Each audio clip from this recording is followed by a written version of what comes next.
So Dazn will be launching in multiple other territories in May of this year, including the UK. The first Dazn show, which will be shown in the UK when their streaming service launches, will be Canelo against either Billy Joe Saunders or Callum Smith. Now, what I'm not surprised to learn is that for now, when Dazn launches in the UK, they will not be showing the Matchroom UK shows or any Anthony Joshua fights. So Matchroom UK shows and Anthony Joshua fights will remain on Sky until at least 2021. After that, going to be very interesting, isn't it? Maybe Sky will go out of the boxing business. Maybe Dazn and their particular model, which is basically like Netflix for sport, will be the future. I certainly hope it is, because it's a lot more affordable.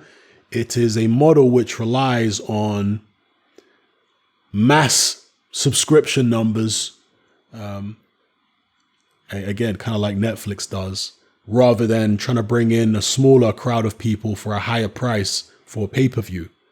So and again, given how big Dazn is globally, their particular model seems viable. Obviously, I'm not a businessman on that kind of level, but given the success they've had in all these other territories so far, it looks as though they may well be successful in the world of boxing. I'm talking about in the long term. We'll see. So yeah, for me, this is a great thing. British boxing fans such as myself and many others have been calling for Dazn to launch in the UK for a while. They're saying that the price at launch is going to be $4.99 per month in the UK. Now, obviously, with inflation and all that kind of stuff, the price is definitely going to go up. As we saw in the United States, the price went up. But I can't understand why people focus so much on that and complain so much about that. When the Dazn price went up in the US, it started out as $9.99 a month. It is now doubled at $19.99 a month. That is still, a quarter the price of a pay-per-view in America.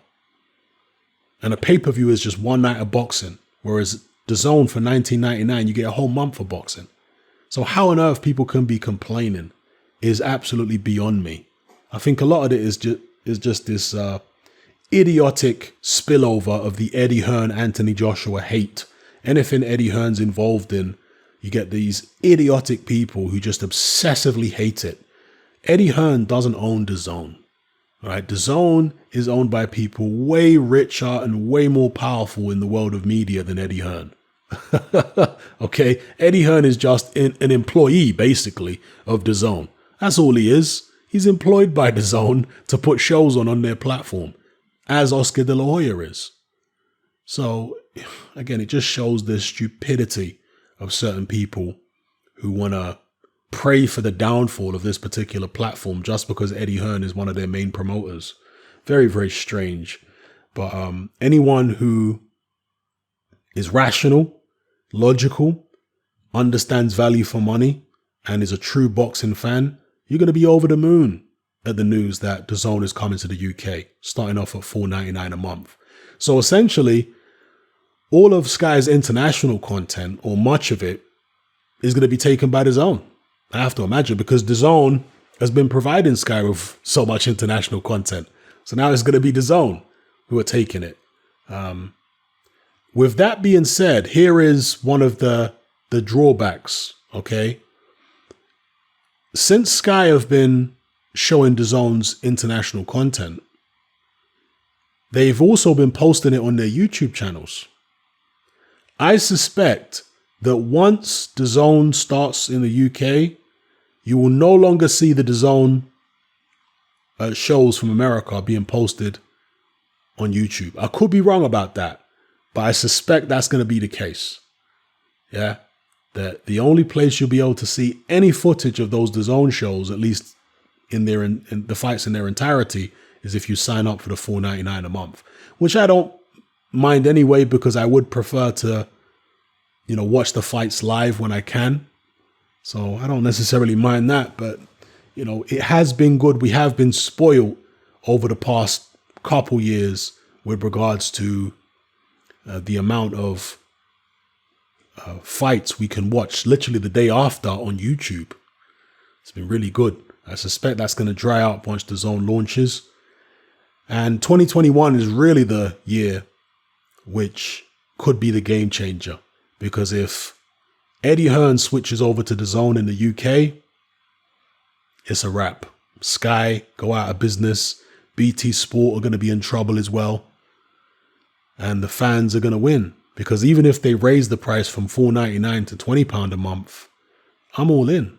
If £20 a month means I get a whole month of boxing, international content, matchroom shows in the UK, everything for £20, I'm all in. Right? It means I don't need a television then. Because I'm somebody, I don't have a television. I don't have Sky. I don't have none of that. I don't want to have to go and get Sky and get a TV and all this kind of business. I don't want to have to do any of that. I would like to be able to watch on my monitor or on my laptop with apps. Yeah. Rather than having to get these TV subscriptions and all that kind of business. So, yeah, I think it's great. Drop your comments in the comment section below. Let me know what you feel about it. And as well as that, when it comes to the pricing, it's good to get in early. Because the people who bought a yearly subscription for DAZN in America early, you know, they're onto a winner, right? If you wait and a few months go by and the price goes up, you might have missed out on the savings.